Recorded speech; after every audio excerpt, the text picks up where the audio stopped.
Už viacero komentárov som dostal takých, že by sme mali používať nejaké špeciálne hlavice na fasády a rôzne taniere a sprostosti.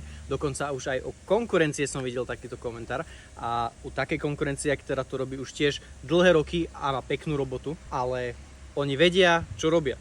Za to ty nevieš, o čom hovoríš a ja ti teraz vysvetlím prečo. My používame ploché trysky, hej, 40 stupňové, čiže ten rozptyl je tam dosť veľký a ideme ďaleko od fasády, hej, nejdeme kúsoček od fasády, aby sme to drali, ideme od tej fasády ďaleko, aby sme to šetrne oplachovali, lebo väčšinu toho čistenia spraví ten čistiaci prípravok predtým, ako sa to oplachuje vodou.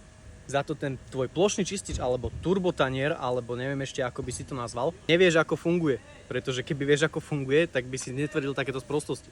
Ten plošný čistič má vnútri presne takéto isté ploché trysky, akurát že ešte užší rozptyl, takže ten tlak na tej malej ploche je o mnoho väčší, ako my používame. A dokonca ten plošný čistič, ak ide po tej fasade, tak tá tryska je maličký kúsoček od tej fasady, takže sa to nečistí, ale sa to derie. Takže ak chceš, ty si to používaj ako chceš, ale my to budeme robiť tak, ako to robíme doteraz.